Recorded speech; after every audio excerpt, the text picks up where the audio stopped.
আসসালামু আলাইকুম এভরিওয়ান, সবাই কেমন আছেন? আশা করি সবাই ভালো আছেন। আমরা গিয়েছিলাম পিকনিকে নরসিংদী ড্রিম হলিডে পার্কে। সকালবেলা ভোরবেলা ঘুম থেকে উঠেই তাড়াতাড়ি রেডি হয়ে বের হয়ে গেলাম। এরপরে বাসে উঠে রওনা দিলাম ড্রিম হলিডে পার্কের উদ্দেশ্যে। অবশেষে পার্কে এসে পৌঁছে গেলাম। ভিতরে ঢুকতে না ঢুকতেই দেখতে পেলাম খুব সুন্দর মনোরম একটি পরিবেশ। এখানে ছিল বাচ্চাদের বিভিন্ন ধরনের রাইড, যেমন গাড়ি ছিল, তারপরে ছিল প্লেন, ঘোড়া, বিভিন্ন রকম রাইড ছিল। এরপর আমরা যেতে না যেতেই দেখলাম এখানে ছোটোখাটো একটা মেলার মতো বিভিন্ন রকম স্টল ছিল, যেখানে ছিল ক্লিপ, বিভিন্ন ধরনের কসমেটিক আইটেম, মেয়েদের, বাচ্চাদের, পুতুল, চিপস, চকলেট, সব কিছুই ছিল এখানে। ভিতরে ঢুকেই দেখলাম এখানে একটি গুহার মতো বানানো, যেটা ছিল কঙ্কালের মাথার শেপ দেয়া এবং একটি ভূতের মাথার শেপ দেয়া, যেখানে ছিল বড় বড় দাঁত, চোখগুলো ছিল লাল লাল। মূলত এটার ভিতর থেকে ট্রেন যায়। এটি একটি রাইড ছিল, ট্রেন রাইড। সবাই উঠছিল এবং ঘুরে ঘুরে চারদিকটা দেখছিল।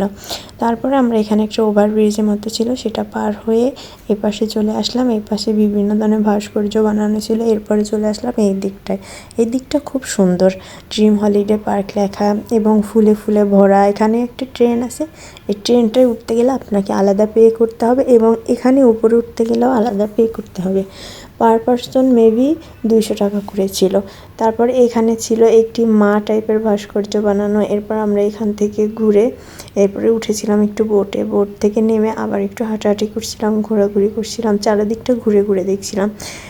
এই যে সেই ট্রেনটা আবারও যাচ্ছে এখান থেকে।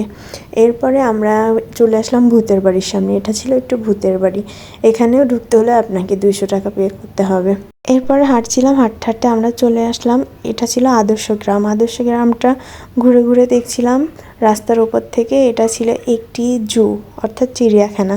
এরপর এখান থেকে আমরা হাঁটতে হাঁটতে আবার অপর সাইডে চলে গেলাম। এখানে বিভিন্ন ধরনের ড্রাগন, তারপরে ছিল জিরাফ, জেব্রা, বিভিন্ন ধরনের পশু পাখির মূর্তি বানানো ছিল এগুলো।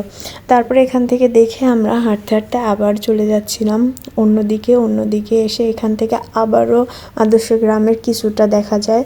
এরপর আমরা আবার চলে আসলাম ড্রিম হলিডে পার্কের সেই পাহাড়ের উপরের দিকটায়। চারিদিকটা ঘুরে ঘুরে দেখতে অনেকটাই সময় লাগছিল। এখানে বোটগুলো চলাচল করছিল, দিঘির মতো করা ছিল চারিদিকে। এখান থেকে চলাচল করছিল, সবাই এখানে টিকিট কেটে ভ্রমণ করছিল, ঘুরছিল, দেখছিল।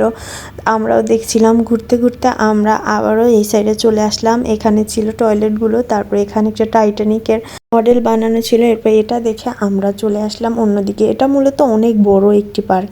এরপরে এখানে ট্রেনের মতো তৈরি করা ছিল, তার ভিতর থেকে আমরা চলে আসলাম অন্য সাইডে। এখানে অনেকগুলো রাইড ছিল। তারপরে এখানে ছিল একটু শান্ত নিরিবিলি পরিবেশ। এখানে কিছুক্ষণ আমরা বসেছিলাম। এখানে দেখুন একটা গাছে অনেকগুলো নইল হয়েছে। এখান থেকে ঘোরাঘুরি করে তারপরে আমরা আবার চলে গেলাম অন্যদিকে। এরপর আমরা ওখান থেকে বের হয়ে বাসার দিকে চলে আসলাম। সবাই ভালো থাকবেন, আল্লাহ হাফেজ।